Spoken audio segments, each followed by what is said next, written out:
Hey YouTube, today I have a Gifford-McMahon Cryocooler. This one's quite interesting because it is entirely air driven, run off compressed air. Usually they run off helium in a sort of closed loop, so you'll have compressed helium coming in one side, low pressure on the return to a separate compressor. Often they will have an electrically driven valve head. This one is probably 50s or 60s vintage, made by the Welch Scientific Company. It's a Type 3150A to be run off 125 psi air. There is a protective dome over the top because this mechanism will cycle backwards and forwards. I think it's partially there to protect fingers, keep dust out, and also reduce the noise when this thing runs. There's also a shroud, which I'm going to remove. Already taken a couple of screws out earlier on.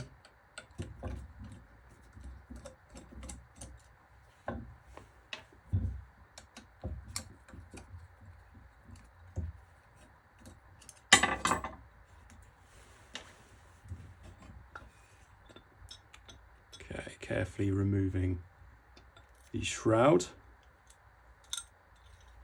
So this is the valve head.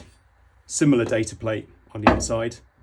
This is a 3150G apparently in the inside, serial number 617, again stating a supply pressure of maximum 125 psi, US patent number 2966035. So compressed air is supplied this side. The displacer piston shuttles up and down inside this column. So that's a piston that contains a heat exchanger, so that when air is shuttled through that piston, it either cools, well, it transfers heat to it. But this is the end of the displacer rod with an actuator for a couple of valve stems.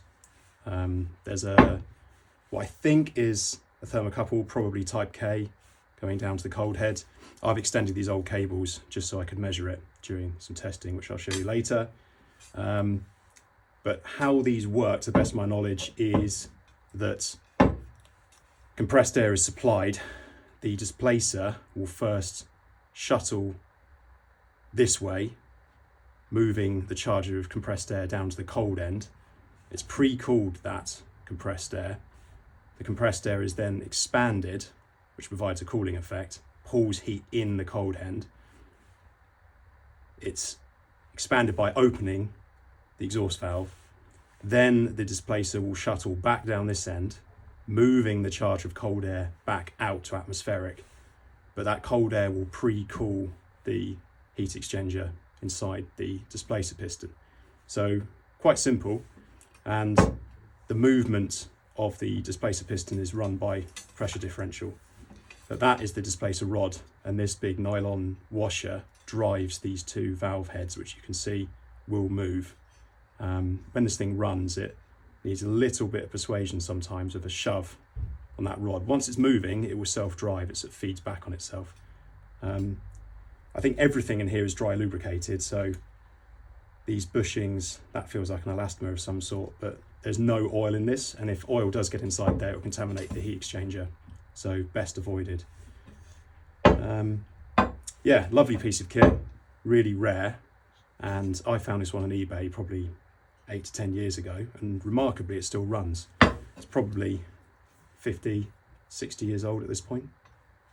Okay, so looking more closely at the GM Cryocooler, we've got the copper heat exchanger at the cold end.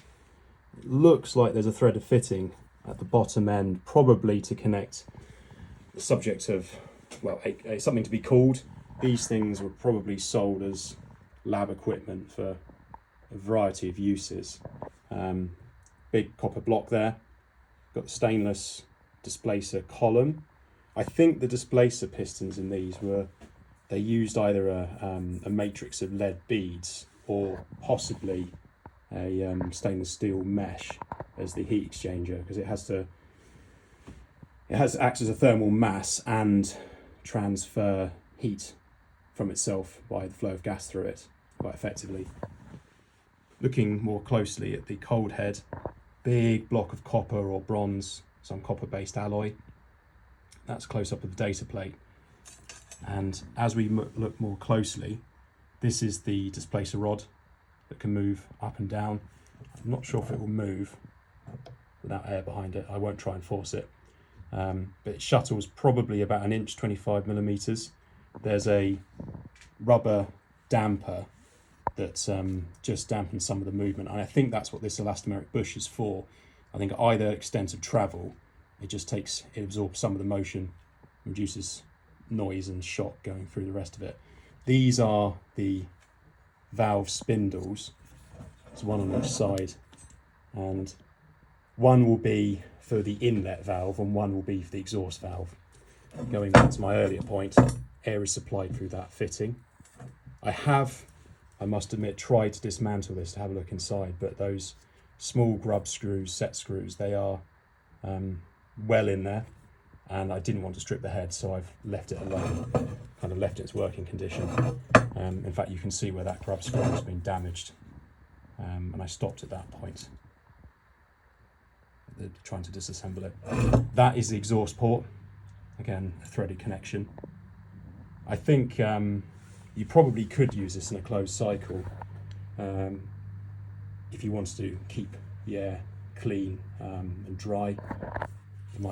You could use it in a closed loop, but trying to run this off helium would be extremely difficult. I think controlling helium leakage would be quite a challenge.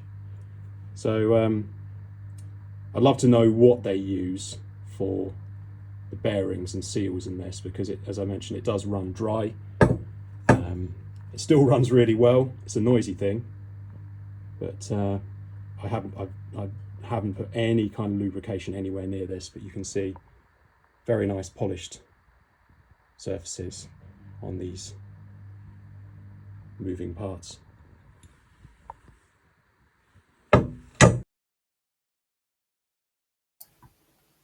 To run the Cryocooler, I made this quite crude setup. It needed clean, dry air to run the GM cooler, so I used an oil-free compressor with the air output running through a radiator and then a coalescing filter. So that provided clean air somewhere between 8 and 10 bar, so somewhere between 90 and 125 psi approximately. It would fluctuate, and the compressor was using about 1.5 kilowatts, so it's quite an energy intensive cooler in this case.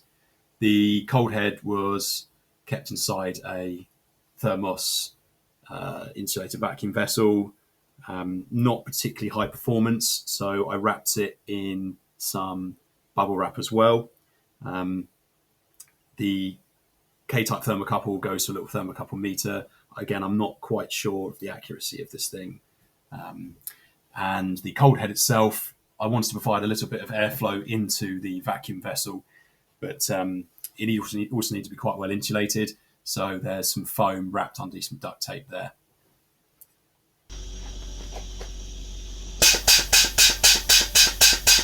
The small prompt starts with displacement moving here, and you can see that the cold head cools down fairly rapidly.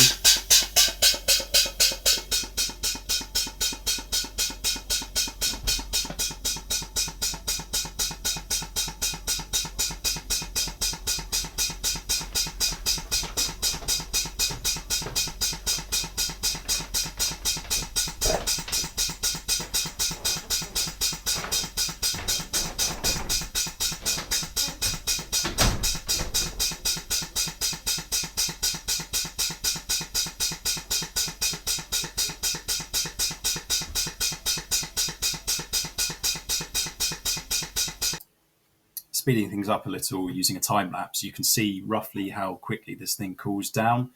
It took about 1.25 hours to go from ambient down to about negative 180 Celsius, which was about the boiling point of liquid oxygen.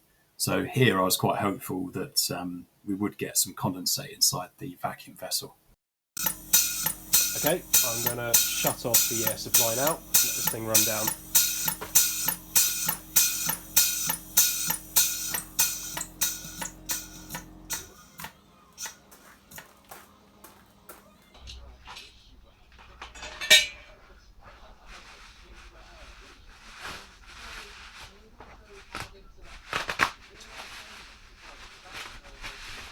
Carefully remove this bubble wrap.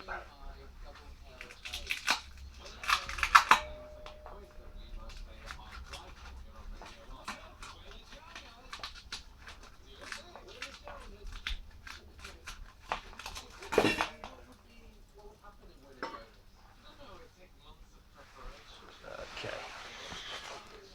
No liquid oxygen, I'm afraid.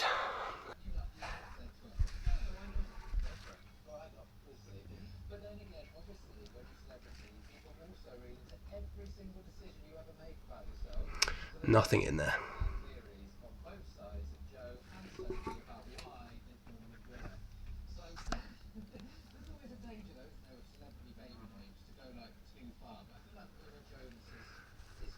Okay. To conclude, after running the tests, I was quite impressed with how it performed. It seemed to get down to close to the boiling point of liquid oxygen, which, considering it's running off air as the working fluid, is pretty good. It would have been nice to have got some kind of condensation of liquid air at the cold head inside that thermos vacuum vessel. But I think without using something like helium as the working fluid, which is what they do in the modern units, I think that's about as cold as we're going to get. The reason they use helium, I understand, is it has better thermal properties for heat transfer, and of course its boiling point is much, much lower. I've had a think about it, and I don't think it can run off helium. You'd have to have clean helium, so maybe running it through a fridge compressor of some sort, and hermetic system might work, but you'd have to remove all the oil through some kind of coalescer, then have quite an advanced filtration system, and then you've got to seal this whole end, you've got to prevent helium leakage. So I think at the moment that's a non-starter, but maybe to try and get some liquefaction of air, it could be used as a pre-cooler for a Joule Thomson expander. So I might look into that, see if I can run that expander as a sort of second stage in the cascade system, see if it'll run off the same 10 bar air supply as this, which would be great. Did some digging into these. There's not an awful lot of information online, but I did find a brochure from the Welch Scientific Company. In 1966, they sold for $375, and they sold them as an alternative to having liquid nitrogen in the lab, so more convenient. It's kind of a shame they stopped making them, but as far as I know, this is the only one that still exists that I found any evidence of.